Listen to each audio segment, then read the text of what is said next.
성경을 통해서 맨날 떠나라, 끊어라, 뭐 그냥 어떻게 해라, 어떻게 해라 하는 말을 우리가 많이 잘라내라, 안주하지 마라 하는 말을 많이 듣는다고 얘기를 했었습니다. 하나님께서 이러한 말씀들로 우리들에게 부탁과도 같은 명령의 말씀을 계속 듣고 보게 하시는 이유가 뭐냐면 가라지가 되지 않게 하기 위해서, 가라지가 되지 않게 하기 위해서, 알곡으로 정말 쓸모없는 자리에 버려지지 않기를 바라셔서 우리에게 계속 말씀을 주시면서 깨닫게 하십니다. 항상 우리는 말씀 앞에 그저 그냥 읽혀지는 그냥 글처럼 여기는 것이 아니라 우리는 이 말씀이 아버지 하나님의 말씀으로 항상 두렵고 떨림으로 마음에 심각함으로 받아들인다 할까요? 좀 이렇게 무게 있는 것들로 받아들여야 된다. 그러니까 이것은 남에게 하는 말이 아니라 내게 하시는 말씀이기 때문에 듣고 그렇게 하나님 앞에 영광이 되는 삶을 살아가야 된다라는 다짐 꼭 있어야 된다고 말씀드렸죠. 우리가 너무나 잘 알고 있는 말씀 중에서 창세기 12장을 보면은 우리 신학교 다닐 때도 이거를 항상 이렇게 하죠. 창세기 12장 1절에 뭐라고 기록되어 있습니까? 아무나 지저버려가지고 있어요. 중요한 말이기 때문에. 그래서 항상 이 말씀이 여기에 새겨져 있고 여기에 새겨져 있어요. 너는 친척 본토 아비 집을 떠나 내가 내게 지시할 땅으로 가라. 이런 말씀. 하나님이 아브라함을 그 우상의 그 도시에서 불러내실 때 떠나라고 하신 것처럼 우리도 우리의 마음대로 살았던 우리의 그 각자의 삶의 터전에서 어떤 이유에서든지 사람을 통해서든지 자진해서인지 그렇게 전도를 통하여서 아니면 자기 그 발걸음을 통해서 교회를 오게 하셨고 예수를 믿게 하셨고 그래서 그때부터 주시는 말씀이 뭐냐면 너는 본토 친척 아비집을 떠나야 돼. 내가 내게 지시할 땅으로 가야 돼. 내가 내게 보여줄 땅으로 가. 내가 이런 것들을 너에게 보여줄게. 너는 큰 민족을 이루고 복의 근원이 되라. 우리에게 이런 걸 말씀하시는 거거든요. 하나님께서. 아브라함은 그렇게 순종의 삶을 살았기 때문에 성경을 통해서 믿음의 조상이라 인정을 받게 했어요. 예수를 믿고 구원함을 입은 믿음의 사람들에게 하나님이 그냥 시간 보내게 하기 위해서 이 말씀 주시는 거 아니거든요. 하나님이 보여주실 땅이 분명히 있어요. 하나님이 보여주실 언약들이 분명히 우리 앞에 있어요. 분명히 있어요. 응? 우리는 그 하나님 보여주신 땅으로의 인도를 말씀으로 명령을 받고 또 명령받은 그 말씀을 따라서 순종으로의 삶으로 큰 민족을 이루면서 가야 돼요. 우리가 부모에게 자식이 나잖아요. 그럼 자식이 또 성장해가지고 결혼해서 자식을 또 낳는 거예요. 민족을 이루어가는 거예요. 자기들의 민족을. 엄마 아버지를 떠나서 결혼해서 아들 딸을 낳고 살면은 또 자기들의 그 또 후손들을 이루어가면서 민족을 이루어가는 거예요. 큰 민족들을 이루어가는 거예요. 우리 하나님은 그렇게 많은 사람의 수를 늦춰가는 것도 중요하다고 이렇게 말씀을 할 수 있지만 더군다나 우리 하나님은 천군 천사와 함께하는 믿음의 어떤 삶을 누려가는 그런 자들이 되기를 원하시거든요.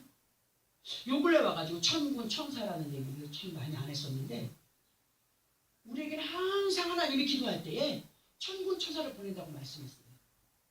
뭐 하기 위해서? 도와주기 위해서. 그러기 위해서는 우리가 뭘 받아야 된다? 성령의 충만함을 받아야 된다. 성령의 충만함을 입은 자들에게는 항상 천군 천사들이 대기하고 있다는 거죠. 대기하고 있어요. 우리의 꿈이 뭡니까? 잘 사는 거, 건강하게 사는 거. 이제 그 나이가 되니까 남한테 패기치지 않고 안 아프고 건강하게 있다가 그냥 자는 잠에 가는 거. 그게 꿈이에요. 예전에는 뭐 잘 사는 거, 뭐 이루는 거 이런 것이 좀 있었지만은 지금은 그게 아니에요. 나이가 들면은 다 소용이 없어요. 허무하게 돼요. 지나온 삶을 잃어버리게 되고 앞으로 이제 남은 생애 속에서 건강하게 자식들한테 폐암 끼치고 나중에 뭐 어떻게 해가지고 돈 벌어놓은 거 뭐 암 걸리고 뭐 해가지고 돈 쓰고 죽지 않고 그냥 잠잠에 그냥 갔으면 좋겠다. 이게 기도의 제목이 되더라고요. 그러니까 우리가 그 모든 것들이 그냥 사람의 어떤 고백 같지만 하나님은 믿음 안에서 그런 죽음까지도 창대한 어떤 기대 속에 기도하는 것들을 이루어가는 그런 믿음의 사람들이 되길 원하거든요. 응?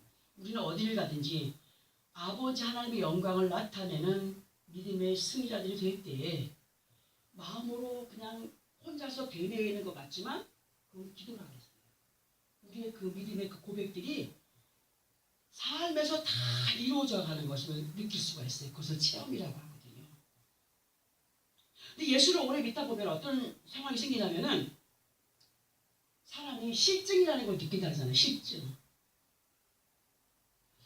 처음에 예수 믿을 때와 중간쯤 가면 조금 변함이 와요. 실증이 와요. 또 변함이 또 와요. 근데 믿고 나가요. 나중에 보면 그 사람이 완전히 강팍해져 있는 것을 볼 수가 있어요. 많은 사람들이. 예수를 오래 믿은 사람들 중에서도 정말 평안과 기쁨을 누려가는 사람들은 불과 몇 명 안 되더라고요. 10명에서 9명은 10명에서 8명은 거의 다 강팍한 모습으로 옛날에 예수 믿기 전의 모습보다 더 강팍한 모습들로 변해 있는 것을 볼 수가 있어요. 우리 그렇게 변해가면 안 됩니다. 그렇게 변해가는 모습이 그냥 변했구나 하기 전에 이미 믿음이 벌써 변질된 것을 알 수가 있대요. 믿음이 변질되면 사람이 눈빛이 달라지고 말하는 게 달라지고 마음 씀씀이가 달라져요. 자꾸 서운한 마음만 들고 불평한 마음만 들고 자꾸 이렇게 어떤 그 혈기만 올라오고 변한 거예요. 회개해야 됩니다. 우리 그거는. 회개하지 않으면은 그것이 그냥 믿음이라고 가다가 나중에 쭉저기가 돼버리는 거예요. 우리는 이 안에 내 감정과 그런 것들은 다 빼버려야 돼요. 알곡의 삶은 어떤 삶이냐? 나를 완전히 비운 삶, 주님이 함께하는 삶, 성령의 사람, 말씀과 함께하는 삶, 순종의 삶. 이것이 알곡으로의 삶이라는 것을 볼 수가 있거든요. 우리의 믿음이 정말 하나님께서 어디까지 오기를 바라시느냐.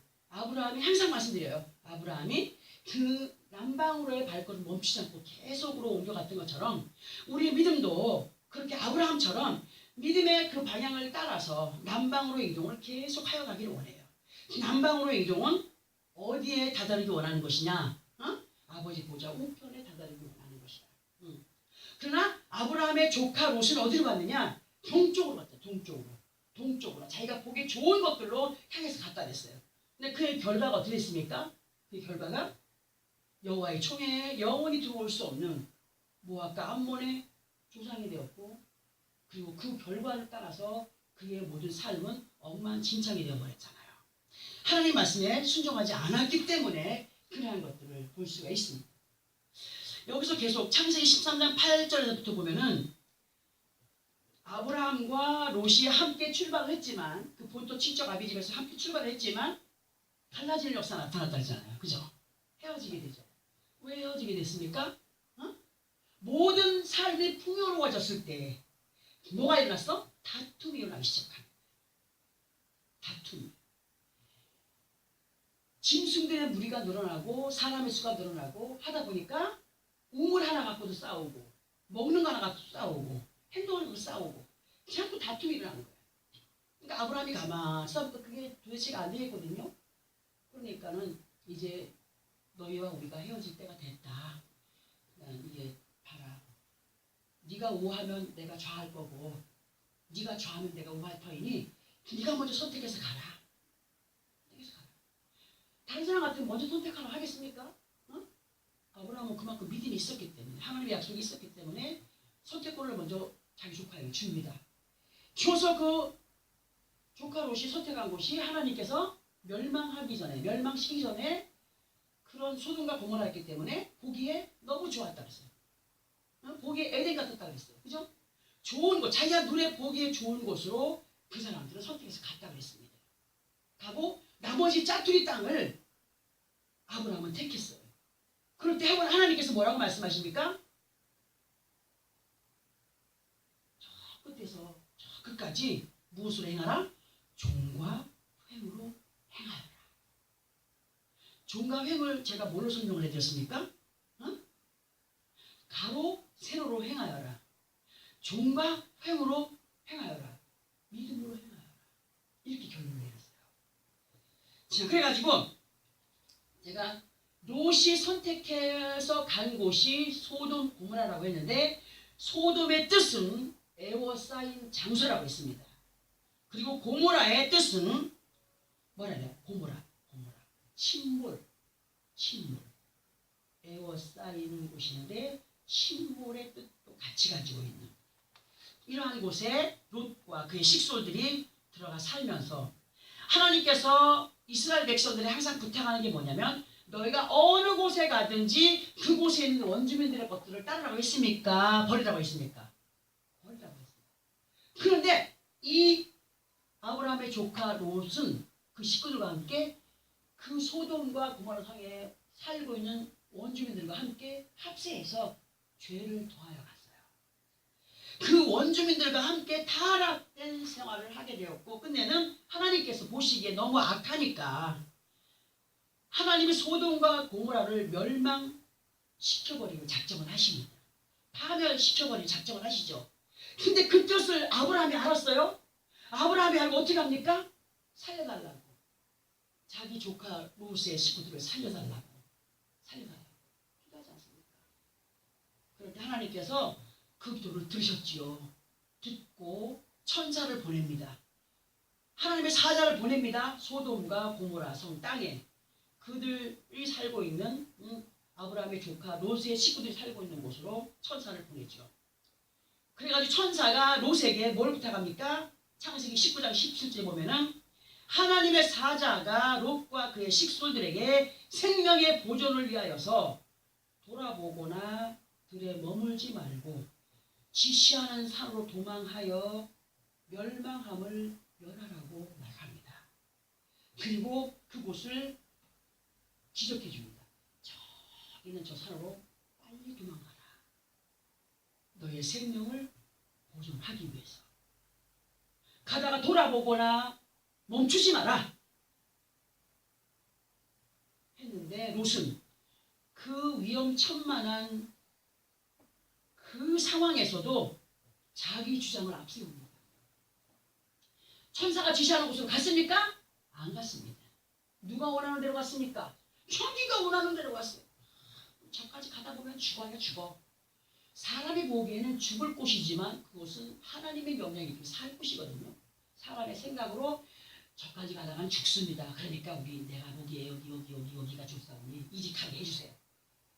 천사가 말리지 않지 않습니까? 왜? 그 강팍한 마음을 알기 때문에. 그래서 천사가 그럼 그리 가라. 빨리 가서 네 생명을 보존하도록 해봐라. 그런데 그 사람들이 들어간 성읍 이름이 소알이에요. 소알. 딱 소알에 들어가서 보니까 뭐가 마음에 안 들었는지 또 나와요. 거기서.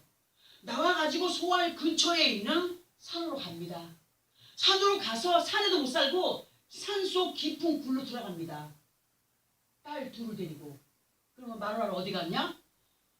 소돔과 고모라 성을 떠날 때 천사가 저 산을 향하여 빨리 도망가라고 할 때 뒤를 돌아보거나 안주하지 말라고 했는데 그 여인이 소돔과 고모라 성에 두고 온 모든 재물들이 아까운 거야.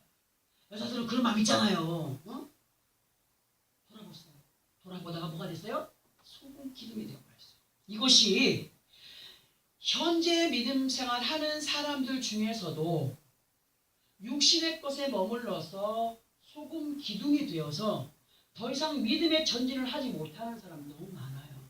영적으로 죽어있는 사람이 너무 많다는 거예요. 세상에 미련이 너무 많아서 육신의 것 때문에 믿음의 전진을 하지 못한 채 주저앉아서 그것이 믿음이구나 하는 착각 속에 있는 사람들이 있다는 거예요. 가라집니다. 절대로. 롯이 핑계를 대면서 하는 말 우리에게 가라고 명하는 저 사람 내게 너무 멀어 내가 죽겠사오니 재앙을 만나서 죽을까 두렵사오니 이렇게 말을 해요. 응? 자기가 원하는 곳으로 갔습니다.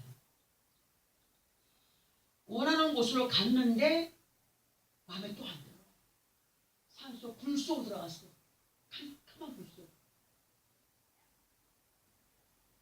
두 딸을 통하여서 모압과 암몬의 조상이 됩니다. 조상이. 우리 하나님이 이렇게 구약 시대의 말씀을 통하여서 우리에게 주시는 건 옛날 구약 시대 얘기 아닙니다. 지금 현재 우리에게 주시는 말씀입니다. 이 시간 우리에게 왜 또다시 너무나 잘 알고 있는 이 말씀을 다시 듣게 하시는가를 보게 되면 똑같이 예수를 믿고 믿음의 출발을 해서 가고 있는 믿음의 사람들이 아브라함과 같이 명령을 따르며 제단 쌓는 일을 게을리하지 않는 가운데 믿음의 자리를 지켜가며 영적인 남방으로의 이동을 계속적으로 진행시켜서 아버지 약속하신, 아버지가 보여주라고 약속하신 그 땅에 온전히 머물게 하시기를 원하셔서 우리에게 듣게 하십니다. 그러나 교회는 너무나 많은 사람들이 아브라함의 조카 롯과 같은 생활을 하고 있게 되는 거예요. 빛 대신 예수 그리스도보다 육신의 것들에 더 많은 마음의 비중을 두고 눈으로 보여지는 육신의 것들에 치중되어서 구별된 삶으로 살아가야 할 세상을 더 많이 의지하고 말씀을 통하여서 인도하시고 지시하시는 명령의 부탁을 뒤로 한 채 롯이 하나님의 사자에게 핑계를 대며 자기가 원하는 곳으로의 고집을 자처했던 것처럼 그렇게 많은 사람들이 주님의 뜻이 아닌 하나님의 말씀의 뜻이 아닌 천사들이 와서 성령이 내 안에서 와서 그냥 인도하시는 뜻이 아닌 자신을 믿고 자신의 뜻을 따라 그렇게 움직여가는 사람들이 있음을 볼 수가 있습니다. 우리는 반드시 기록된 아버지 하나님의 말씀을 통하여서 알게 하신 명령과 지시를 명심하는 믿음의 사람들이 되어야 되는데요. 우리 한 사람 한 사람은 예수 그리스도의 이름으로 구원함을 입고 온전한 구원을 이루기 위해서 진행하여 가는 믿음의 사람들로 아버지 하나님의 권능의 손아래 매인받은 삶을 확실하게 살아가야 됩니다. 우리가 살아가고 있는 삶의 모든 현장은 뭐라 그랬습니까? 믿음의 훈련의 장소이다. 완전한 것 아니다. 이 땅은 안주할 곳이 아니다. 우리는 나그네의 삶이다. 잠시 머물다가 이동할 수밖에 없는 나그네의 삶이다. 잠시 천국에서 여행 나와서 살아가는 삶이다. 우리의 본향, 내 집은 천국에 있다. 그렇게 살아야 되는데 이 땅의 것들로 그냥 목을 매는 사람들 얼마나 많습니까? 그러나 가진 사람, 못 가진 사람, 병든 사람, 병 안 든 사람 모든 것이 지금 훈련의 기간 중에 시험의 장소라고 있습니다.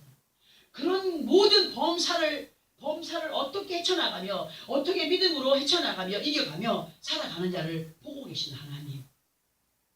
그에 따른 결과가 상급과 본로 나누어진다는 말씀을 계속하고 있습니다. 삶의 터전이 되는 환경 속에서의 전쟁도 중요하지만 우리는 먼저 자신 안에 있는 두 마음의 전쟁터를 정말 믿음으로 잘 장악을 해야 된다고 그랬죠. 이 두 마음. 하나는 성령의 마음, 하나는 내 마음. 내 마음을 누가 주관하는 거라고요? 이게 원수 마귀가 주관하는 거라 했어요. 거짓의 앞잡이. 성령은 누가 인도하는 거예요? 주님이, 하나님이 인도하시는 거예요.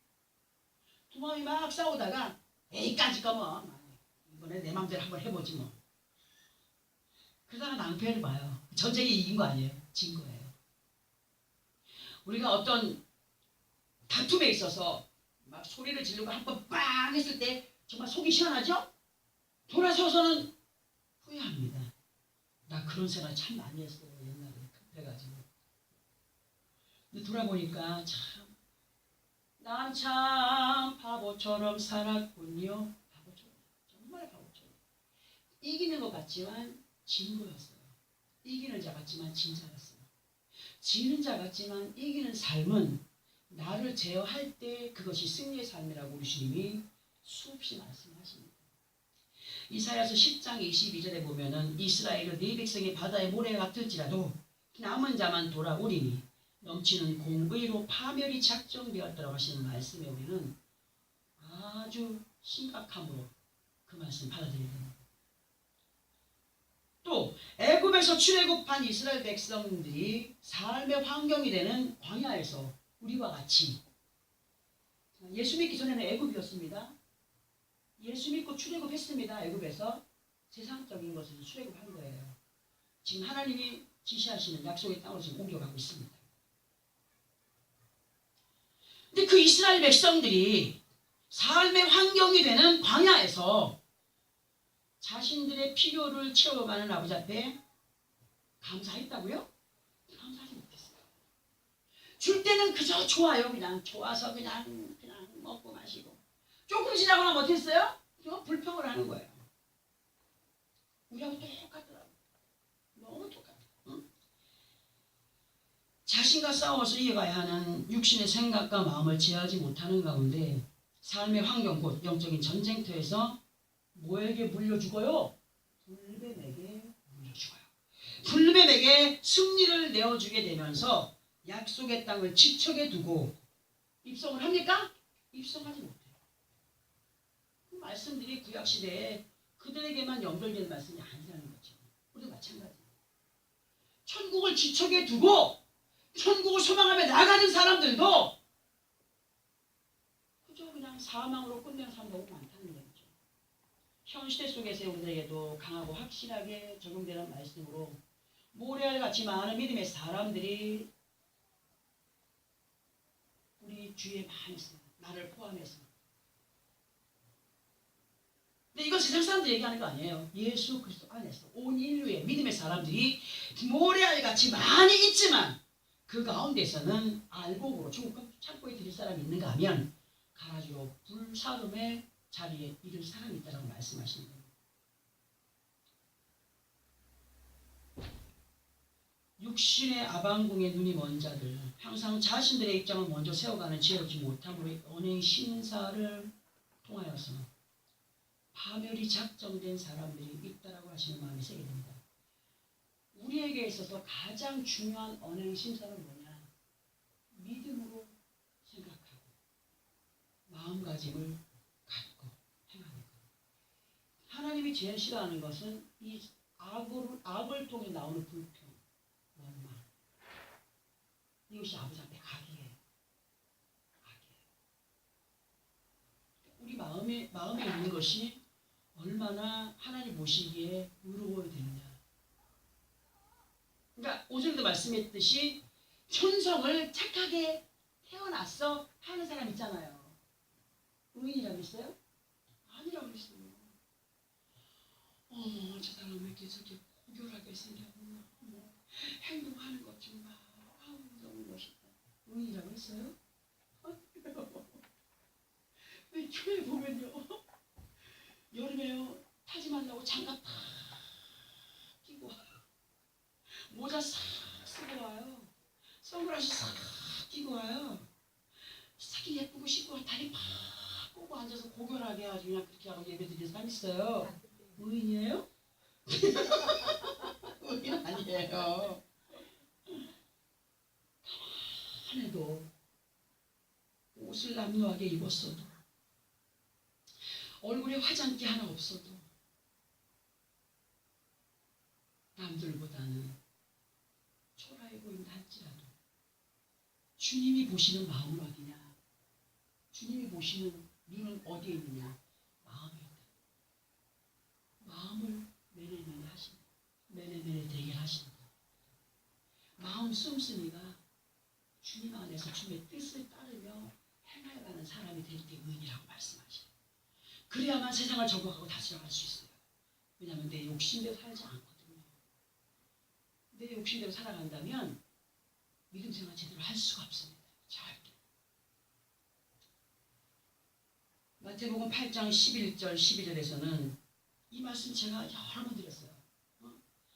너희에게 이르노니 동서로부터 많은 사람이 이르러 아브라함과 이삭과 야곱과 함께 천국에 앉으려니와 그 나라의 본 자손들은 바깥 어두운 데 쫓겨나 거기서 울며 이를 갈게 되리라. 너무 분통이 터지고 너무 괴롭고 아프면 이빨이 뿌덕뿌덕 안 사라집니까? 그만큼 고통이 심한 표현이에요. 이를 간다는 거. 누가복음 13장 28절 30절까지를 보면은 너희가 아브라함과 이삭과 야곱과 모든 선지자는 하나님의 나라에 있고 오직 너희는 밖에 쫓겨난 것을 볼 때에 거기서 술필로 일가요. 누구에게 향한 말씀인지 아십니까? 바리새인과 서기관과 율법사들을 향한 말씀이십니다. 예수 안에 있어도 예수님과 함께하지 못하고 아직까지 바리새인과 율법사들처럼 정말 그런 믿음을 가지고 있는 사람들이 있어요. 상식적인 믿음, 알고만 있는 믿음.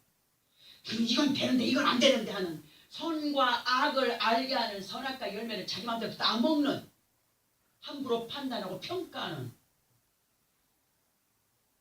주님은 그런 사람들을 향하여서 다른 사람들은 다 아브라함과 이삭과 야곱과 함께 그곳에 있으려니와 너희는 쫓겨나 슬피 울며 이를 가는 역사가 나타나리라. 사람들이 동서남북으로부터 와서 하나님의 나라에 참여하리니 보라, 나중된 자로서 먼저 될 자도 있고 먼저 된 자로서 나중될 자도 있느니라. 이 자리 뺏기지 말아야 됩니다. 우리 믿음의 자리. 뒤에 오는 사람한테 이 자리 뺏기면 안 돼요. 달리기 하다 보면은 그냥 좀 힘들어하면 뒷사람이 앞으로 가잖아요. 침노 당한 거예요. 믿음도 마찬가지예요. 교회 안에서 저 사람이 예전에 나보다 믿음이 저기였는데 보니까 나보다 믿음이 더 달려간 거예요. 내 앞에. 이미 침노를 당한 거예요. 누구 자리 뺏긴 거예요? 자기 자리 뺏긴 거예요. 우리는 이 자리를 유지하면서도 더 앞선 자리로, 그러니까 보통 우리가 저기 교회 가서 부에 가면은 앞에 자리는 금자리, 중간 자리는 은자리, 뒤에 자리는 무슨 자리? 똥자리. 내 자리를 지켜요. 하나님께서 원하시는 그 사명의 자리를 지켜요.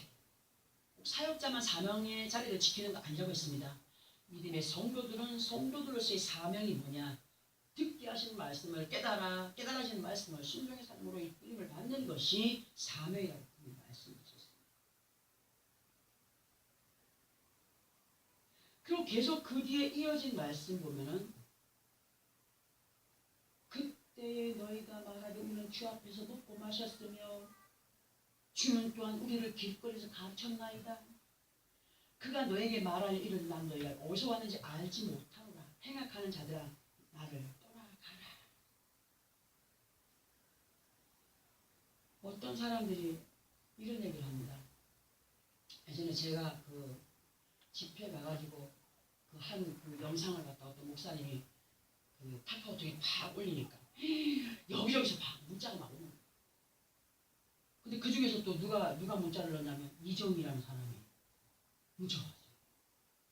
누구세요? 그랬더니 옛날에 목사님한테 은혜를 많이 받은 사람입니다. 문자가 왔어요. 누구신데요? 그랬더니 이정. 똑같이 우리가 은혜를 받았어도 그 사람의 행동이 어땠습니까? 우리한테 너무나 아픔이었습니다. 그 옛날 예수님께서 광야에서 가는 것마다 사람을 모아놓고 먹이고 입히고 말씀을 먹여서 깨닫게 하고 병든 자 치료하고 죽은 자 살리고 하셨습니다. 그런 자리에 참석했던 사람들이 지금 말하는 거예요. 그때에 주님이 주시는 한 것을 먹고 마시며 우리를 길거리에서 가르치지 않았습니까? 가르침을 받았으면 가르침대로 가야 돼요, 안 가야 돼요? 가야 되죠, 그죠?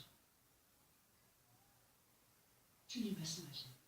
나는 너희가 어디서 왔는지 알지 못한다. 행악하는 자들아 나를 떠나라. 듣기는 들었지만 순종했다는 거예요, 안 했다는 거예요? 순종하지 않은 것에 대한 표현을 주님이 뭐라고 하셨냐? 행악하는 자라고 했어요. 행악하는 자들. 같은 말씀을 대하면서 이끌림을 받으나 행악하는 자들을 주님이 안다고 했습니까? 도무지 모른다고 하시는 말씀. 행악은 들어 알게 하시고 깨닫게 하신 말씀에 온전히 순종하는 것이 아니라 사람의 생각으로 걸러내고 계획해서 행하는 것을 말하는 것이다. 그리고 제가 지난번에 어떤 간증을 했습니까? 어떤 분이 오래전에 만난 분이 신방을 원해서 갔다고 했어요. 신방 예배를 마치고 그분이 하시는 말씀이, 그동안 정말 하나님이 너무나 많은 걸 베풀어 주셔가지고 너무 잘 살아왔는데 요즘에 계속 최선을 다하고 믿음 생활하고 11조와 감사 생활도 하고 하는데 될 듯 하다가 안 되고 될 듯 하다가 안 되고 자꾸 어그러진다는 얘기를 했다고 했어요. 근데 그 얘기를 듣던 제 마음에 어떤 마음이 생겼다 했습니까? 함께 기도합시다. 거기에 대한 말을 해주는 것이 아니라 집사람이 함께 기도 한번 해봅시다. 갑자기 서로 기도하다가 그의 손을 툭 잡고 뭐라고 얘기했다고요?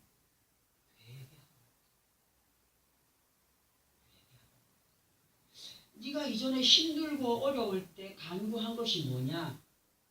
아버지, 우리에게도 좀 평안을 주시고 풍족함을 좀 주십시오. 건강 주시고 물질 걱정 없도록 좀 도와주십시오.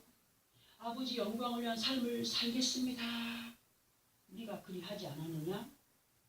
그리하면서 내 앞에 서원 예물과 함께 많은 것을 충성봉사했다. 그런데 많은 시간이 흐른 뒤 너희는 말할 수 없는 복의 삶을 누렸었다.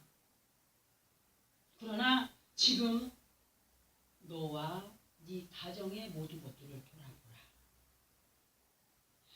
왜 내 앞에 그때의 심정이 아닌 요즘의 네 마음의 생각으로 요만큼만 하면 되겠지 해서 내 것을 도둑질하느냐. 돌아보라. 네 삶의 시간 속에서 부족한 것을 돌아보라. 어떤 의미가 있는지 생각하여 보라. 이렇게 선포가 되는 거예요. 그럴 때는 나도 모르는 거죠. 갑자기 그냥 계속 통곡을 했다고 했습니다. 아버지 용서해달라. 기도를 마친 후에 그분이 이런 얘기를 했다고 했습니다. 사업을 하면서 예전보다 왜 근데 요즘에 이런 얘기 자꾸 하게 되는지 모르겠어요. 정말 이상해요. 난 안 하려고 하는데 또 하게 하시는 거예요. 예전보다 많은 물질을 만지게 되고 또 조금씩 사업을 확장하는 가운데 옛날에 100만 원이 들어오면 10만 원 하기가 쉬워요, 어려워요? 쉬워요. 1000만 원 들어오면 100만 원 하기가 쉬워요, 어려워요? 어려워져요. 어떤 목사님이요, 큰 교회 계실 때 그냥 월급 받는 거 가지고 12조를 했다는 거예요. 목사님이. 근데 이제 저쪽으로 옮겨가셔갖고 이분이 그 혈액암이 걸린 거예요. 혈액암이 걸려갖고 보상을 매독을 받았어요. 이제 암이니까 암인데 보상 받았어야지. 보험회사에서 암을 해가지고 얘도. 근데 거기서 매 5건이 되니까 11조가 떼기 가깝더래요. 이게 다른 사람 아니에요. 바로 우리도 마찬가지예요. 작은 것 드릴 때는 당연하게 드려요. 근데 큰 것을 드릴 때는 아까운 생각이 드는 거예요. 그러면서 했다가 나중에 성도들한테 고백을 하고 회개하고 다시 올려드렸다는 얘기를 들었습니다. 지금 그분 기회에서 사역하고 계십니다. 이분도 마찬가지였어요. 처음에 어려울 때는 그냥 막 들사보려고 막 발버둥을 치다가 그녀가 뭘로 바꿨느냐, 막 사업을 하고 하다 보니까 온전한 실조가 안 되니까 그냥 작정금으로 요만큼만 하면 되겠지. 매달 그렇게 행하게 됐다고 했습니다. 근데 1년 동안은 괜찮았어요. 2년 동안이 괜찮았어요. 그 나중에 보니까 매달 펑크가 나고 생각했던 금액들이 자꾸 밑빠진 항아리에 물 붓기식으로 빠져나가는 거예요. 온전한 11조에서 빠진 물질의 10배가 된다고 했습니다. 뭐냐? 이분이 기도하는 가운데 깨닫게 된 거예요. 제가 얘기한 게 아니라 회개 하나 했을 때 회개하면서 하나님께서 그 얘기를 보여주시게 깨달음 주시고 그 말을 하면서 얼굴에 빛이 나더라고요. 왜? 하나님은 분명히 주님은 깨닫는 자가 복이다. 깨달으면 어떻게 돼요? 행하게 되어 있어요. 그분의 얼굴에 빛이 났어요. 왜? 악행에서 회개하고 돌이키니까 얼굴에 빛이 나요. 성령이 역사를 하십니다.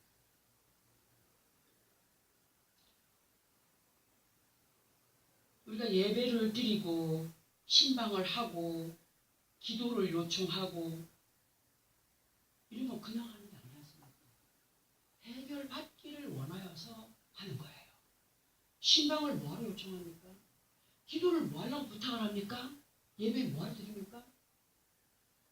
문제된 것에서 해결받는 역사가 나타나기를 원하여서 신방하고 기도 요청합니다. 보통 사람들의 모습을 보면 하나님보다 항상 자기가 신이에요. 자신. 자기가 신이 되어 있어. 자신. 그래서 항상 자기 자신을 의지하고 자신이 이기는 대로 그렇게 나아가기 때문에 문제를 자꾸 크게 만들어가는 마음에 병이 든 거예요. 마음에 병이 든 거예요. 우리 모두는 말씀 앞에 행악의 자리에 돌이켜 파멸의 자리에 있지 않기를 바라는 결심과 함께 정직함으로 아브라함처럼 말씀의 정로를 따라서 복의 근원 되어가는 우리 모두가 되어야 됩니다. 아브라함은요, 가는 곳마다 옮겨가는 곳마다 아버지 앞에 제단 쌓는 일을 게을리하지 않았고 예물 드림을 게을리하지 않았습니다. 그러나 아브라함의 조카 롯은 제단 쌓았다는 얘기가 없습니다. 소돔과 고모라 중에 들어가서부터 아브라함과 같이 있었을 때는 그나마 그래도 그런 자리를 그러한 시간을 가졌었어요.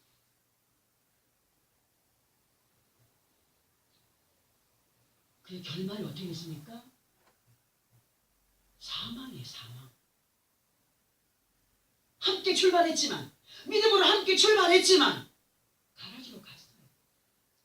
아버지께서 언약하신 복된 삶과 보여줄 땅으로 인도를 받기 위해서는 본문에서의 말씀이 우리가 이해가 되어야 되기 때문에 본문을 함께 합독을 하고 설명을 들어봅니다. 시작.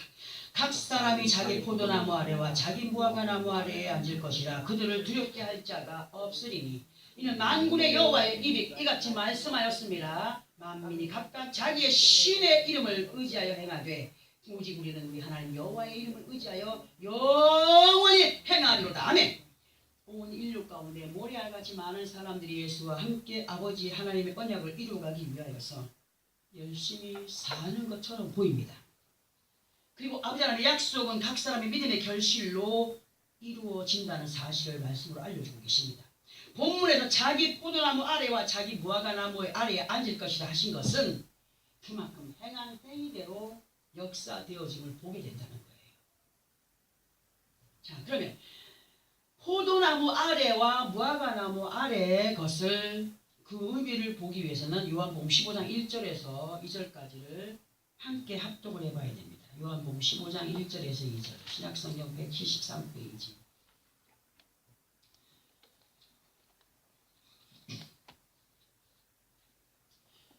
함께 합독합니다. 요한복음 15장 1절 2절 시작. 나는 참 포도나무요 내 아버지는 농부라. 무릇 내게 붙어있어 열매를 맺지 아니하는 가지는 아버지께서 그것을 제거해 버리시고 무릇 열매를 맺는 가지는 더 열매를 맺게 하려 하여 그것을 깨끗하게 하시느니라. 아멘. 여기 준비된 거 다 제하고 요거까지 또 설명하고 옵니다. 나는 참 포도나무요 내 아버지는 농부라 하셨습니다. 누가 참 포도나무입니까? 예수 그리스도. 그러면 참 포도나무에 우리는 들포도에서 꺾여진, 그러니까 애굽에 살던 그런 모든 곳에서 딱 꺾여진 바 되어가지고 이제 그 예수 이름을 믿는 사람으로 그 가지에 딱 접붙인 바 되었어요. 그때부터 믿음으로 행하여 갈 때 하나님이 이끌어 가시는 삶이라고 말씀하셔요. 그분이 농부라고 했으니까. 무릇 내게 붙어 있어 열매를 맺지 아니하는 가지는 격가지입니다. 열매 없는 가지. 농부들 열매 없는 가지 그대로 내버려 둡니까? 다 쳐냅니다. 쳐내서 뭐 했습니까? 불쏘시개로 씁니다.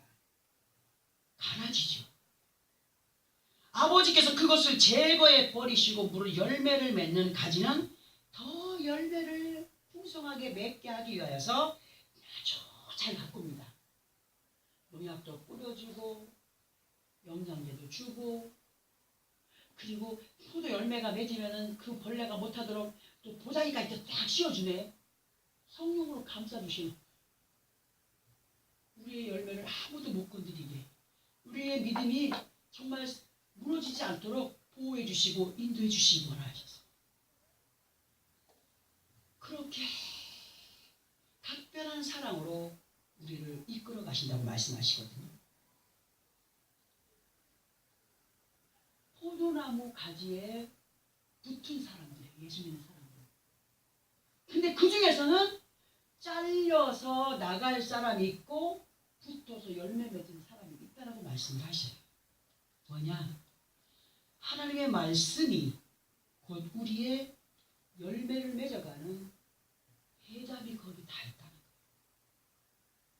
포도나무 가지에 참가지에 붙은 가지가 진액을 빨고자 원하여서 열심히 노력을 해야 되는데 붙었으니까 뭐 알아서 하겠지 하고 가만히 아무것도 안 하고 있으면 살아요? 죽어요?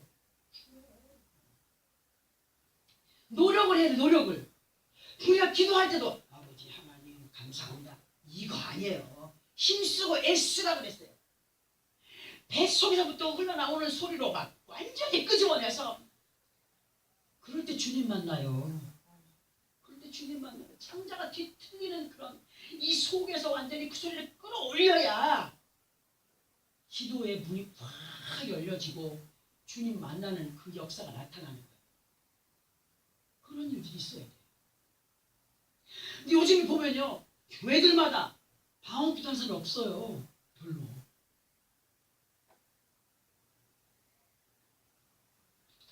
우리 아버지 하나님의 역사.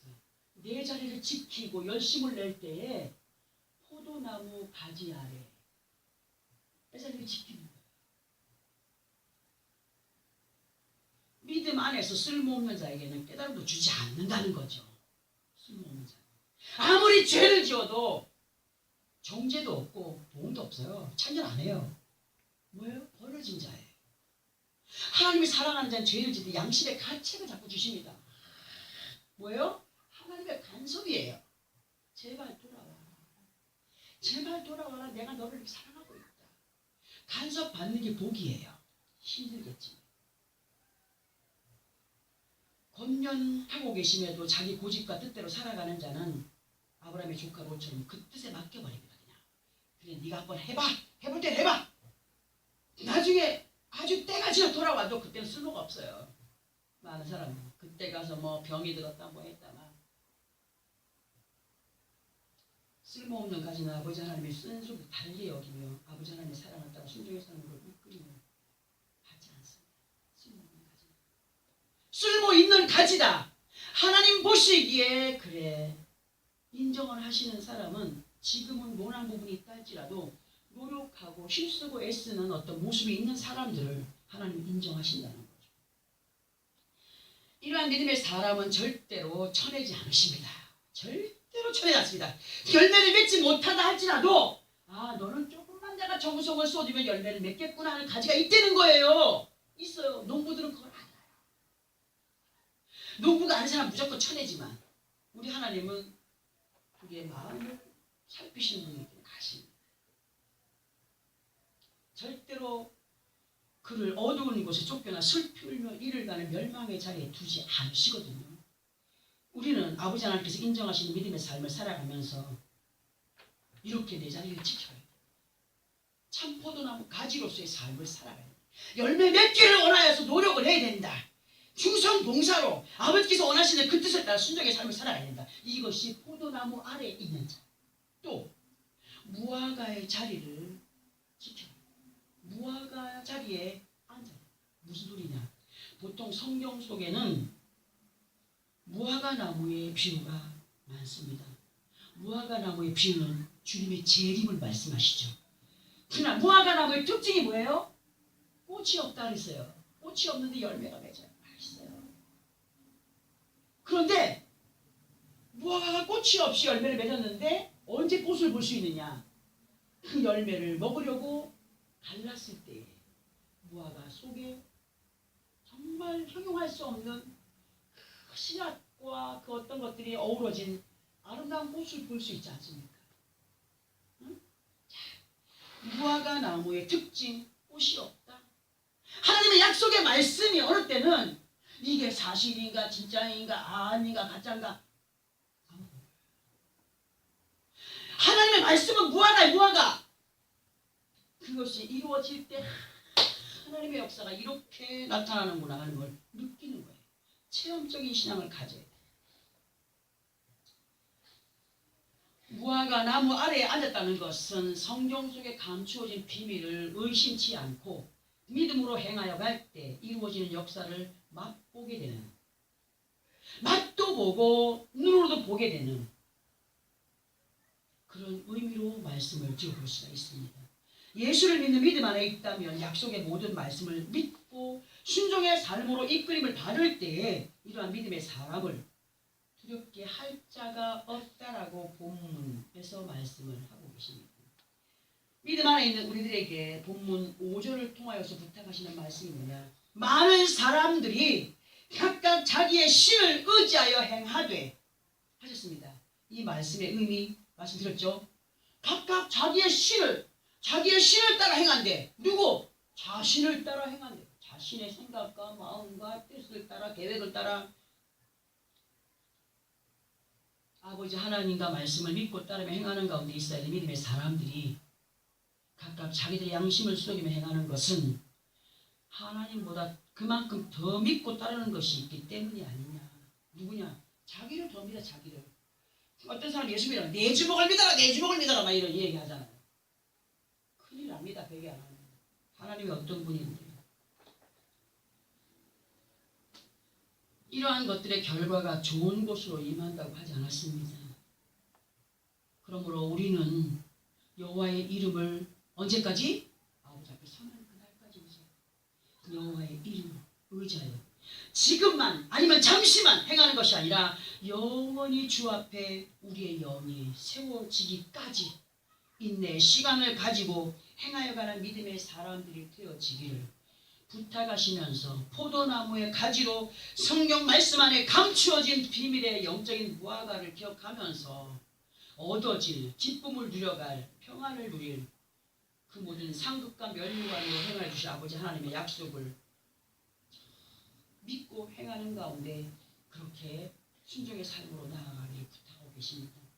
실컷 예수 믿는 척 하다가 어떤 못 쫓겨나 술패로 일어나는 자리에 있지 않기 위해서 우리는 반드시 참 포도나무 열매와 같이 예수를 믿는 믿음의 향기를 풍겨가는, 그리고 인내 시간들 속에서 아버지 하나님의 약속을 아름답게 이루어가는 포도나무 아래와 무화과나무 아래에 거한 믿음, 하나님 외에 우리를 두렵게 할 것이 세상에 없는 강하고 담대한 믿음의 소유자들이 되어지기를 원하셔서 참 포도나무의 가지로서의 역할을 감당하고 감추어진 비밀의 약속의 말씀들을 믿고 순종하며 나아가는 믿음의 사람들로 절대로 어두운 곳 쫓겨나 슬픔을 이뤄가는 일이 없도록 믿음과 함께 순종의 삶으로 이끌림을 받으며 여호와의 이름을 끝까지 부인하지 않고 성령의 인도와 도우심 속에 주 앞에 서는 그날까지 우리의 마음, 생각, 우리의 모든 언행, 신사를 주께 맡기며 이끌림 받으며